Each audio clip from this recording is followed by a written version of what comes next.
bapak ini maling sukses, nggak ada. WTS, maaf, ngerti nggak kalau kelakuannya elek? Ngerti betul nek kelakuannya elek? Maka nggak ada perempuan nakal yang kepingin mewariskan perbuatannya kepada anak-anaknya. Kau no, wong wedok nakal, ndongakno anake, muga-muga luwih laris timbang mbukan. Kau. Sekali lagi, ini nggak bisa dibohongi. Hati nggak bisa dibohongi. Maka orang melakukan kebaikan sama orang melakukan kejelekan, itu perasaan di hati pasti berbeda. Halo. Nek nglakoni apik mesti ning ati tenang, bahagia. Nek nglakoni elek mesti ning ati gelisah. Ibu, Mbak. Kita celuk ibu apa tak celuk Mbak? Oke. Oh, adik. Wis, adik. Pemayu. Oke. Wong iku nek nglakoni apik mesti ning ati tentrem bahagia, tapi nek nglakoni elek mesti ning ati resah, gelisah. Pasti itu, pasti. Coba saya tanya, bawa uang sendiri sama bawa uang organisasi rasanya sama apa beda? Beda. Kalau bawa uang sendiri tenang, bawa uang organisasi entit-entitan mesti gelisah. Makan jatah sendiri sama makan jatahnya orang lain sama apa berbeda? Beda. Halo. Di bawah suami sendiri sama di bawah suami orang itu rasanya sama apa beda?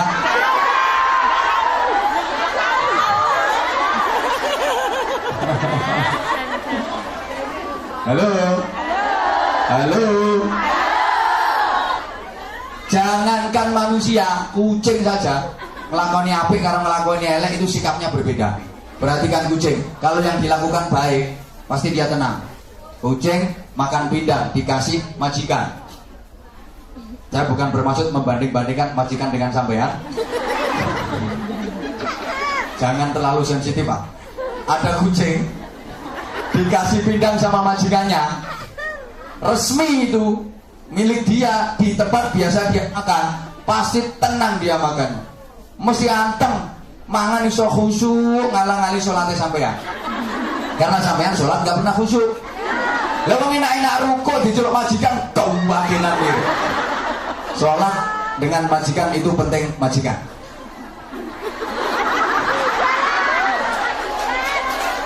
Loh iya toh? Pokoknya aku kapan diundang nih ngomong itu pasti saya sampaikan itu. Ya orang kok buka rahasia mau kenyataannya yang ngono tenang. Kadang sholat yang delik-delik. Wis tak dongano muga-muga le majikan sing apik kabeh. Muga-muga sampeyan dadi majikan, majikannya dadi sampeyan. Halo. Halo. Coba kucing mangan resmi halal sasuwanallah tuwenang. Apa ana bledek tuwor. Jare kucing emangnya gue pikirin santai, gak ngereken. Tapi ana kucing nglakoni barang orang genah. Pindang ditutupi rapet tindian tep lah kok diokeh, diongkat. Delon arep ngokeh mesti pendirangan. Petik-petik pendelik pasti.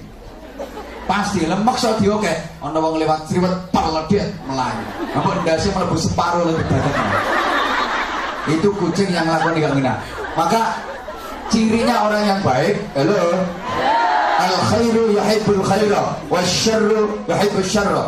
Orang baik itu seneng manggon ning keapian, betah manggon ning keapian, kerasan berada di tempat kebaikan. Orang yang baik itu orang yang kerasan manggon ning keapian, betah mengikuti kegiatan kebaikan. Orang Islam yang baik itu orang Islam yang betah berada di masjid, betah berada di majelis taklim seperti ini. Orang Islam yang selamat itu orang Islam yang betah berada di majelis taklim. Termasuk TKW yang selamat. Itu TKW yang betah kerasan berada di majelis taklim, kerasan berada di pengajian. Padha karo iwak sing selamat, iku iwak sing betah kerasan manggon ning jero banyu. Ana iwak kok ora kerasan manggon ning jero banyu, iku tandane iwak njaluk digoreng. Ana TKW ora kerasan manggon ning pengajian, iku tandane TKW njaluk digoreng.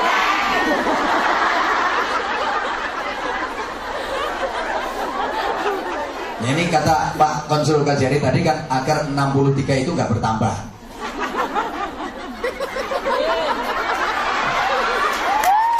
Kalau ada lagi digoreng saja. Tapi selama sampean seperti ini insya Allah aman. Tapi nggak mungkin zaman seperti ini terus, nggak mungkin. Apa sama janji akan seperti ini terus? Di kamar mandi? Ya enggak, artinya dalam kehidupan keseharian subhanallah ajining rogo sarono. Insya Allah kalau pakaian-pakaian kayak gini kan Anda kelihatan lebih cantik. Benar. Semakin terhormat, anggun, berwibawa dan tidak mudah digoda oleh lanangan. Ya iya. Emang bener yang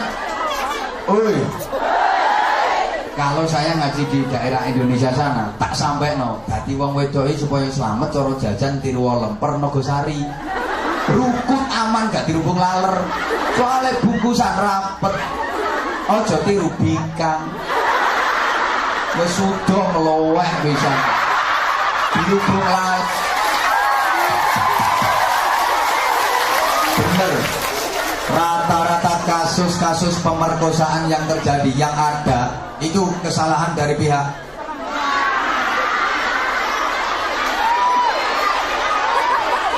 rata-rata kasus asusila yang ada itu rata-rata kesalahan dari pihak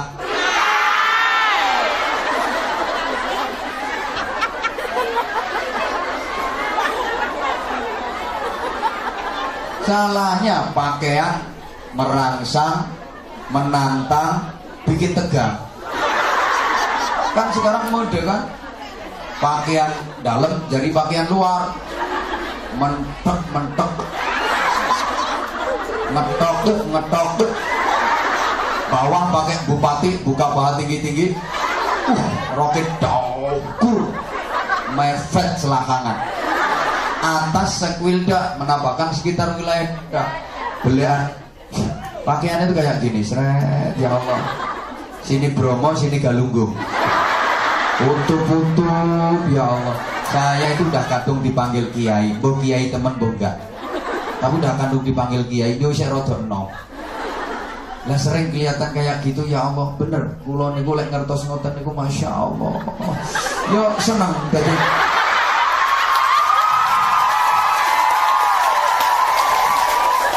loh seneng nuturi durung rampung di sorak terus tak kira-kira dengarkan dulu saya itu jujur kalau lihat yang kayak gitu seneng nuturi dan pasti saya berdoa anggar ketok model aku tuh ya Allah moga-moga dicoloti kiri nanti kerayah dikeok bisa mesti resik si model ini ben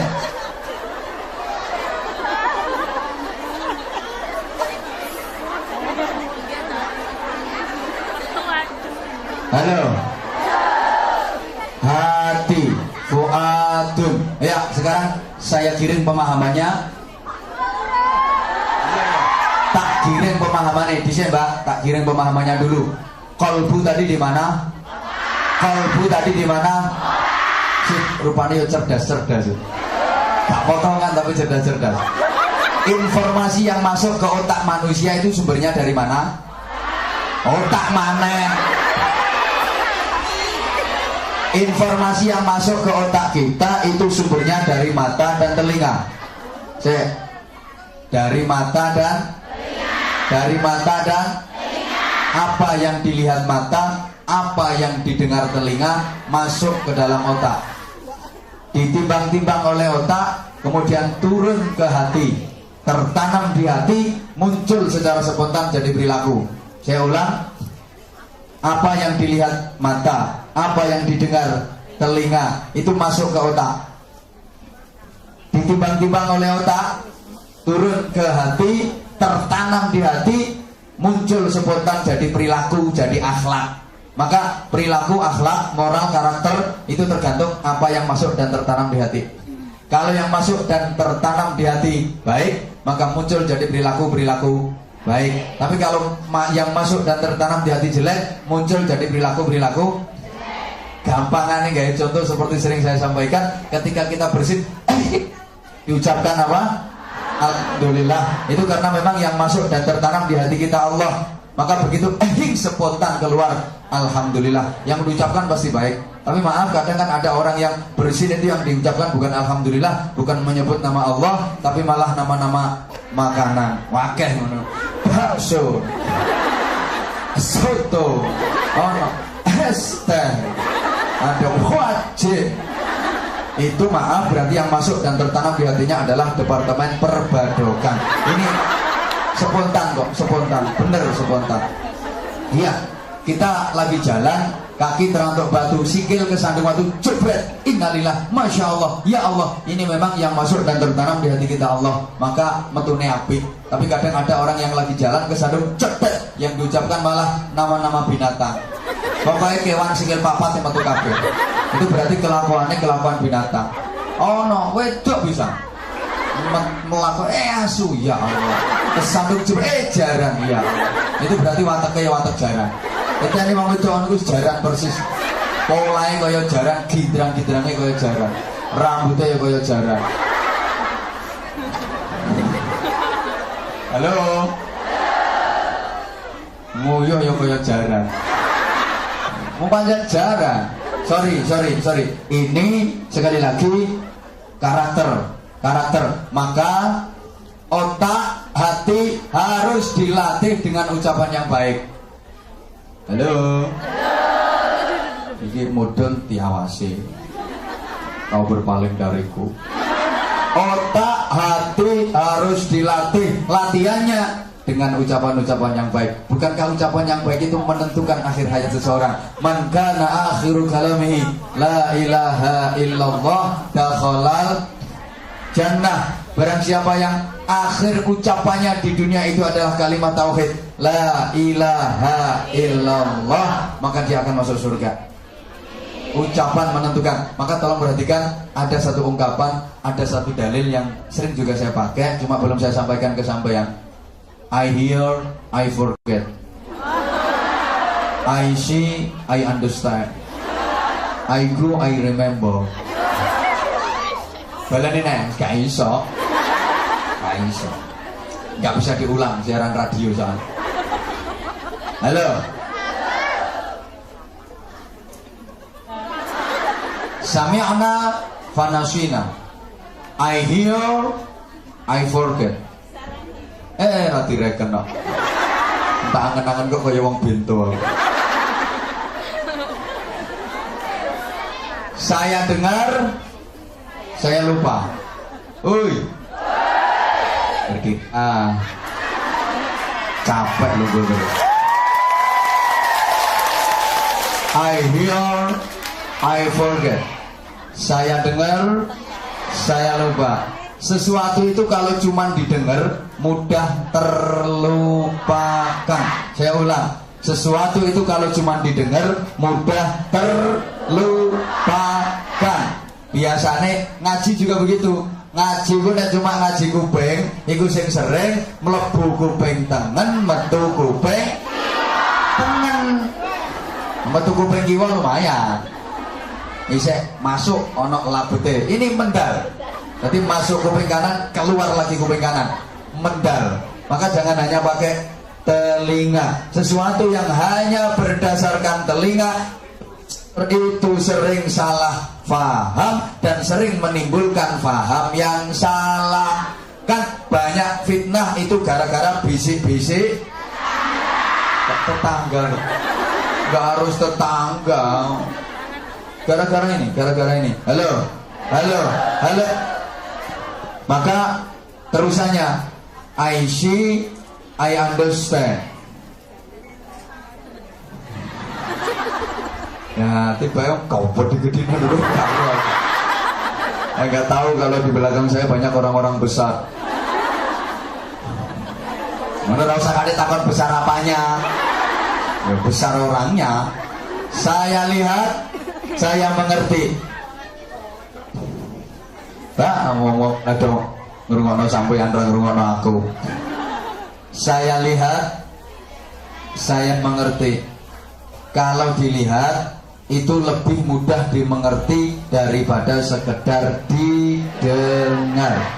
Artinya pengaruh dari melihat itu lebih kuat daripada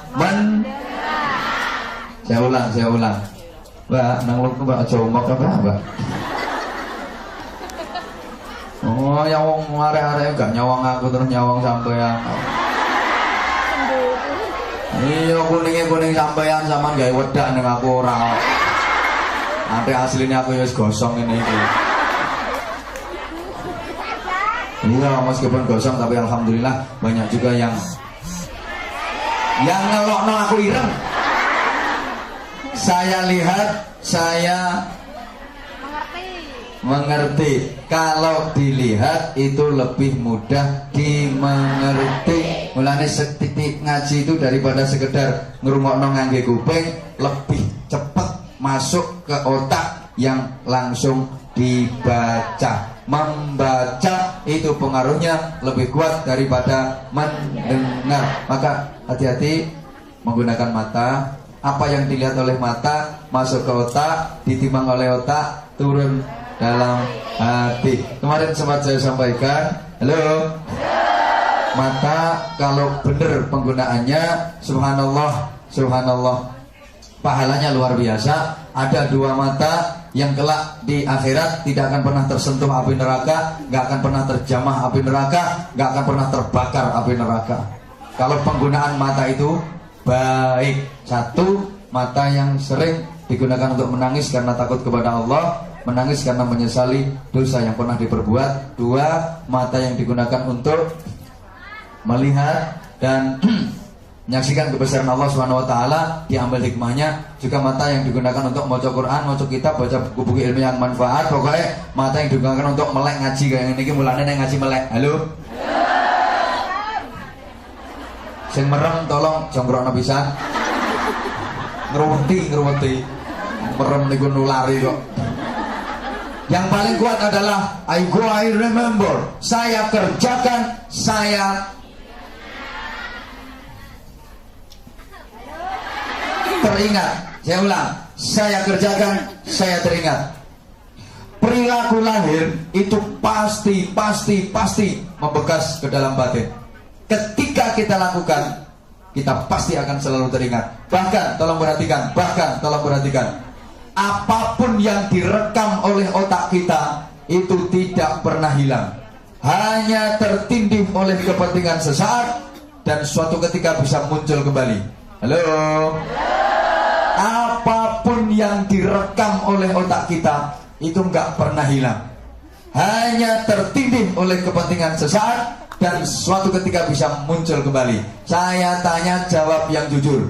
Mbak yang hadir di sini dulu pernah naksir seseorang?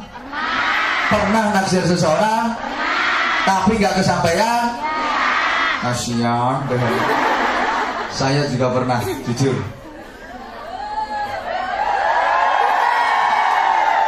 Enggak, tapi yang saya dapat jauh lebih baik daripada yang saya taksir dulu. Halo sayangnya.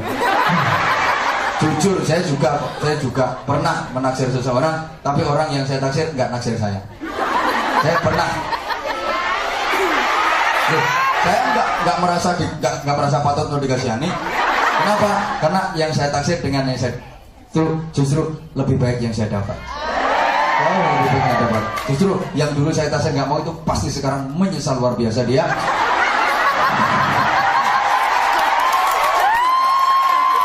Loh, jujur, namanya orang dalam urusan itu saya pernah dikecewakan, mengecewakan apalagi.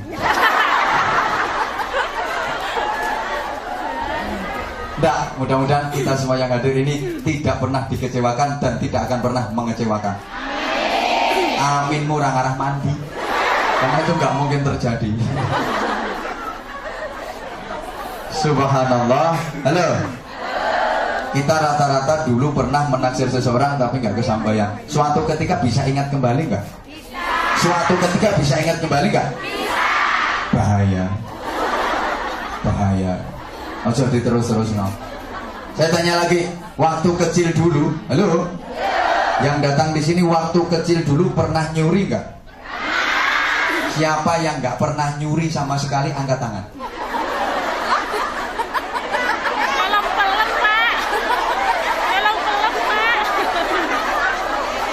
Siapa yang nggak pernah nyuri angkat tangan? Waktu kecil dulu. Pak Hari dulu pernah nyuri. Orang sekarang jadi konsul-konsul di KBRI itu dulu kecilnya pasti pernah nyuri. Wah, aku biar tahu kok. Lu jujur toh? Pernah. Nyuri apa? Rahasia. Nanti nyeritakno kenakalannya nggak ditiru bocah-bocah. Subhanallah. Pernah. Yombo saya kok iso dadi kiai aku dhewe ra gunung ya. Pernah. Dan suatu ketika pasti itu akan muncul kembali, ingat kembali. Maka hati-hati memasukkan informasi ke otak kita. Hati-hati, harus dilatih dengan pertama ucapan yang baik. Falyaqul khairan aw liyasmut. Ucapkan yang baik. Kalau nggak bisa mengucapkan yang baik, lebih baik diam. Halo. Jemaah sekalian yang saya hormati rahimakumullah. Falyaqul khairan. Ucapkan yang baik. Ucapan yang baik itu ucapan yang manfaat. Ucapan yang manfaat dan diperlukan. Kalau nggak manfaat, nggak diperlukan, nggak usah ngucap, nggak usah ngomong. Ngone kakean malah salah. Coba. Yang punya anak, misalnya ketika zaman punya anak nakal, yang zaman ucapkan apa? Bocah kurang ajar, ngono toh?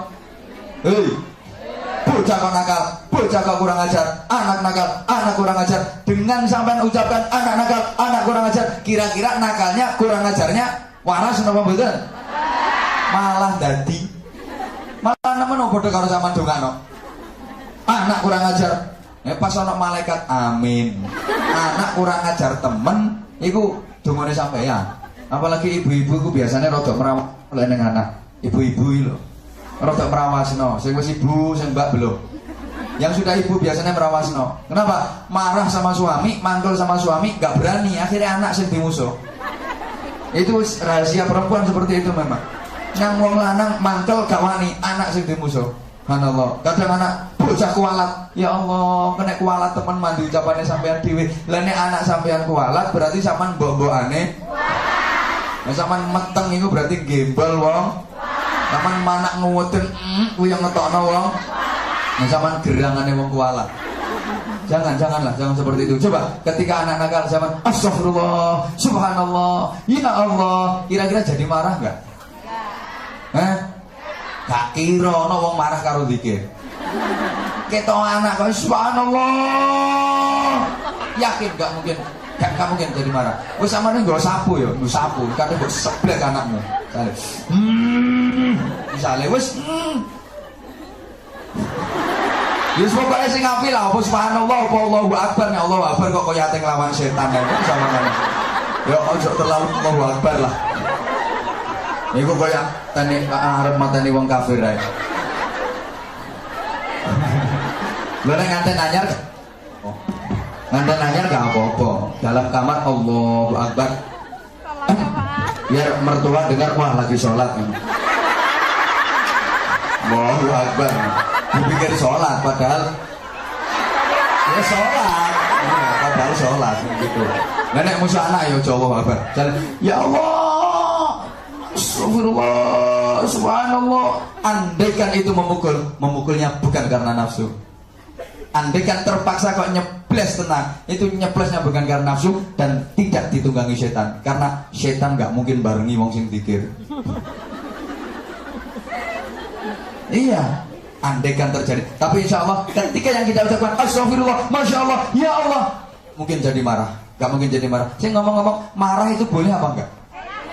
Marah itu boleh apa enggak? Boleh. Oke. Kalau boleh tolong tunjukkan saya perda mana yang memperbolehkan orang marah. Perda mana yang memperbolehkan orang marah? Halo. Kalau ayat Quran ayatnya mana? Kalau hadis hadisnya yang mana? Saya kepengen tahu. Tegas iya, kalau marah enggak. Yang ada itu wal kadhiminal ghaidha wal 'afina 'anil nas. Kan seperti itu. Orang yang bertakwa itu siapa sih?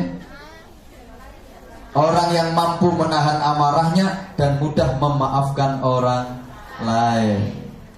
Ya. Niku ayatnya wasari'u ila maghfiratin min rabbikum wa jannatin 'arduha as-samawati wal ardu u'iddat lil muttaqin. Siapa itu muttaqin? Alladzina yunfiquna fis sarra'i wad dharra'i wal kadhiminal ghaidha wal 'afina 'anil nas. Orang takwa itu orang yang mampu menahan amarahnya dan mudah memaafkan orang lain. Mampu menahan amarah. Berarti marah itu tidak boleh. Halo? Di ayat lain, wasyabirina fil ba'sa'i wad-dharra'i wa hinal ba's. Orang-orang yang mampu mengendalikan diri di setiap menahan amarahnya di setiap kesulitan, kesempitan, penderitaan. Wassabirin, orang-orang yang mampu bersabar fil ba'sa wa dharra wa hinal ba's, dalam keadaan kesulitan, kesempitan, berbagai macam penderitaan. Sabar, sabar dan sabar. Lawannya sabar adalah marah. Lu. Di hadis yang lain lebih tegas Rasulullah menyatakan la taghdab walakal jannah. Jangan marah, maka bagimu surga. Jangan marah, maka bagimu surga. Kalau marah, bagimu neraka. Berarti marah boleh apa enggak? Boleh apa enggak? Alhamdulillah, langsung berubah. Belum setengah menit sudah berubah. Tadi boleh, sekarang enggak. Ini bukan berarti pelin-pelan enggak. Bukti bahwa sampean itu cerdas. Cerdas nih roke. Enggak boleh. Maka kalau mau marah, tolong ucapkan kalimah-kalimah thayyibah. Maka nanti insya Allah nggak akan jadi marah, nggak akan